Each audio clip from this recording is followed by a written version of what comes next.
Israel और Hamas के बीच जो कुछ चल रहा है उसमें क्या अगले कुछ घंटे इस हिसाब से निर्णायक होने वाले हैं कि गाजा को पूरी तरीके से मिट्टी में मिला दिया जाए। क्या ये युद्ध भीषण से महाभीषण होने वाला है? क्या क्या वहां पर हो रहा है वो हम आपको विस्तार से बता देते हैं। 7वें दिन इजरायल के टैंक गाजा पर हमले के लिए तैयार होकर बॉर्डर के करीब पहुंच चुके हैं। इजरायल ने उत्तरी गाजा के 11 लाख लोगों को पहले ही अल्टीमेटम देकर दक्षिण की तरफ जाने के लिए कह दिया है। हमास ने उत्तरी गाजा के लोगों को कहीं भी जाने से रोकने वाला आदेश निकाल दिया है। लेबनान की तरफ से इजरायल में हिजबुल्लाह के आतंकी घुसपैठ करने में जुटे हैं, जिन्हें रोकने के लिए इजरायल एयर स्ट्राइक कर रहा है। हमास ने दावा किया है कि इजरायल की अटैक में 13 बंधक इजरायलियों की जान चली गई है। यह दावा हमास का है, लेकिन कुल मिलाकर इस समय जो वॉर जोन है वहां पर हालात तेजी से बदल रहे हैं। वहां पर हालात बहुत ज्यादा खतरनाक हो चुके हैं और इन खतरनाक इलाकों से, इन खतरनाक हालात में देखिए हमारी ये रिपोर्ट। इस समय हम लोग दक्षिणी इजरायल में हैं और यहाँ पर इजरायल की सेना तेजी से आगे बढ़ रही है। इजरायल ने गाजा पट्टी में हमास को 24 घंटे की डेडलाइन दी है कि 24 घंटे के अंदर वो अपना इलाका छोड़कर गाजा पट्टी में हमास के लोग वहां से निकल जाए। इस समय अगर हम देखें तो इजरायल की सेना की बख्तरबंद गाड़ियां तेजी से आगे बढ़ रही है। इस इलाके को मैं आपको दिखाना चाहता हूँ, एक के बाद एक आप मेरे पीछे देख सकते हैं कि बख्तरबंद गाड़ियां यहाँ पर आ रही है। बहुत ही ट्रक आर्मर्ड व्हीकल्स है जिनमें बहुत तेजी से आगे बढ़ सकते हैं। इनके अलावा 155 मिलीमीटर की तोपें भी इस इलाके में लाई जा रही है। अगर आप मेरे पीछे इन तस्वीरों में देखिए, बहुत बड़ा ट्रूप मूवमेंट इस समय यहाँ लगातार हो रहा है और इजरायल की सेना, चाहे ये ट्रक बख्तरबंद गाड़ियां हो या ट्रक्स हो, उनमें आगे ये बढ़ रहे हैं। सारा इंडिकेशन यही है कि इजरायल ने निर्णय कर लिया है, मन बना लिया है कि वो ग्राउंड फोर्सेस को उतारेंगे गाजा पट्टी में। मेरे पीछे देखें तो एक नहीं, दो नहीं, बड़ी संख्या में इजरायल की सेना के टैंक अब एक लोकेशन से दूसरे लोकेशन में आगे बढ़ रहे हैं।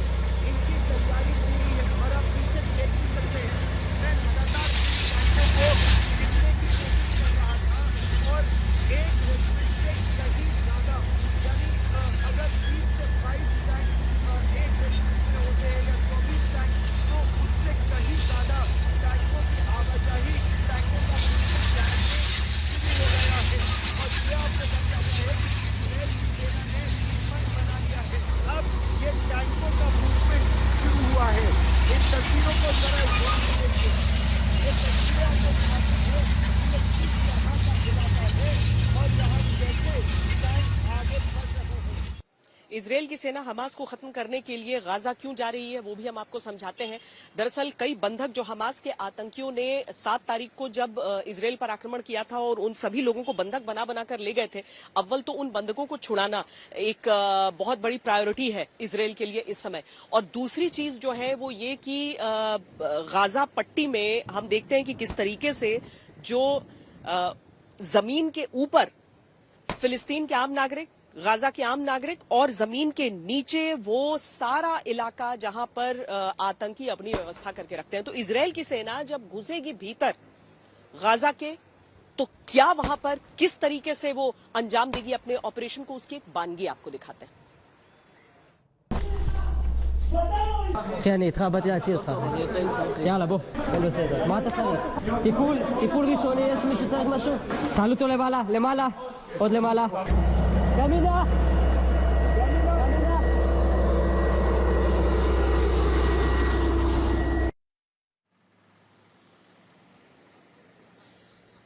जैसे ही जो इजरायल के टैंक हैं वो गाजा में प्रवेश करेंगे, उसी के साथ युद्ध के कई और मोर्चे भी खुल सकते हैं। और इससे जुड़ी एक बड़ी ब्रेकिंग न्यूज हमारे सामने आ रही है, जो ईरान की तरफ से एक धमकी, एक चेतावनी इजरायल को दी गई है कि अगर युद्ध इस तरीके से आगे बढ़ता रहा तो और मोर्चे खुल सकते हैं। ईरान के विदेश मंत्री ने इजरायल को चेतावनी दी है कि कहा है कि अगर गाजा में बमबारी इजरायल ने बंद नहीं की तो युद्ध के कई मोर्चे खुलेंगे। इसका सीधा सा मतलब है ईरान एक तरह से धमकी दे रहा है।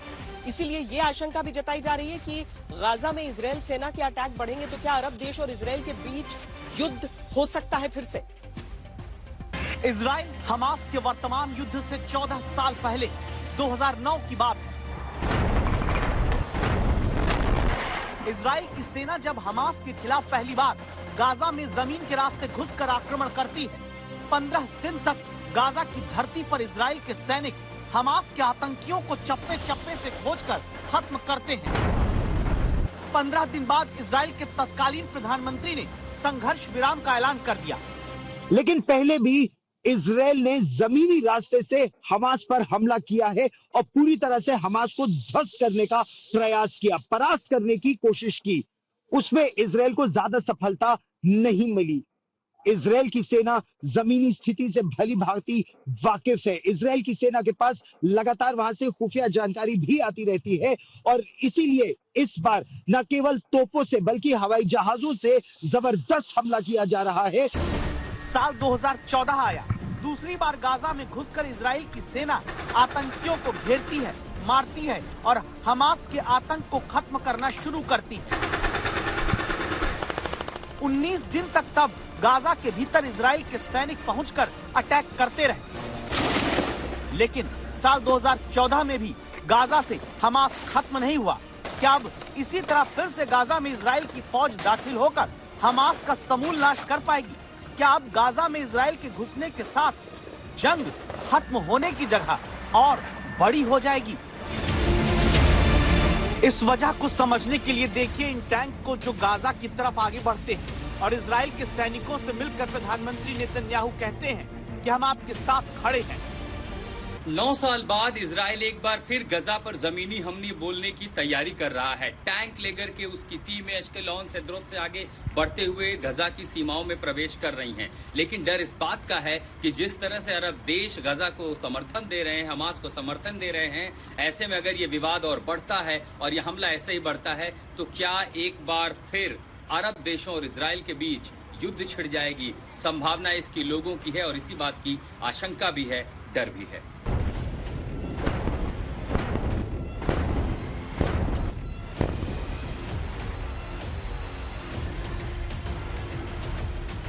तो क्या अभी जो जंग इजराइल और गाजा में हमास के बीच छिड़ी, इसमें एक एक करके ईरान, लेबनान, सीरिया, मिस्र, कतर, जॉर्डन समेत दूसरे अरब देश उतर सकते हैं? अगर हाँ, तो ऐसी आशंका क्यों जताई जा रही है? याद करिए इन तस्वीरों को। इजराइल पर हमले और गाजा पर इजराइल की तरफ से आतंक का जवाब देने के बाद से अमेरिका की तरफ से मदद का जहाज हथियारों के साथ पहुंच चुका है।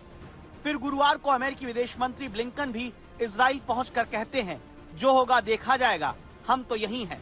इसके बाद दुनिया की हर लड़ाई में किसी न किसी एक पक्ष के लिए हथियार के सबसे बड़े प्रायोजक के तौर पर चर्चित अमेरिका और उसके राष्ट्रपति ने जो कुछ कहा उस पर ध्यान दीजिए, खासकर आखिरी लाइन में जिसमें एक देश का नाम लिया जाता है। बी केयरफुल ईरान, यह अमेरिका के राष्ट्रपति बोलते हैं। ऐसा क्यों बोल रहे हैं ये आपको बताएं उससे पहले जान लीजिए इजराइल और हमास की लड़ाई के बीच अरब देशों का स्टैंड क्या है। इजिप्ट फिलिस्तीन के समर्थन में खड़ा है। जॉर्डन फिलिस्तीन की जमीन पर इजराइल के हमले का विरोध किया है, यानी फिलिस्तीन के साथ है। लेबनान के बॉर्डर पर तो अभी इजराइल के साथ बमबारी तक हो रही है, क्योंकि लेबनान का आतंकी संगठन हिजबुल्लाह हमास का साथ देते हुए इजराइल की पोस्ट और टैंक पर अटैक तक कर चुका है। सीरिया खुलकर इजराइल के विरोध में है। सऊदी अरब का स्टैंड अभी फिलिस्तीन के समर्थन में ही है। यूएई सऊदी अरब की तरह मानता है कि इजराइल और फिलिस्तीन दोनों देश शांति से रहें। बहरीन अभी इजराइल के साथ बने अपने नए संबंध और फिलिस्तीन के साथ रहे ऐतिहासिक संबंधों को संभालने में जुटा है। कतर एक तरफ संबंध इजराइल से रखता है, दूसरी तरफ हमास को आर्थिक मदद भी देता है। ईरान ने हमास और फिलिस्तीन का समर्थन किया। ईरान वो देश है जो हमास को पैसा, हथियार और ट्रेनिंग सब में मदद करता है। अब देखिए, जब इजराइल के लोग अमेरिकी विदेश मंत्री से अपना दर्द बताते हैं तो ब्लिंकन भरोसा देते हैं कि बंधकों को छुड़ाने में अमेरिका पूरी ताकत लगा देगा। तो क्यों ना माने कि अब युद्ध के 7वें दिन जो कदम इजराइल और अमेरिका मिलकर हमास के खिलाफ गाजा में बढ़ा रहे हैं और जो कदम अरब देशों के बीच बढ़ने लगे, वो दोनों एक दूसरे को सामने लाने के लिए काफी हैं।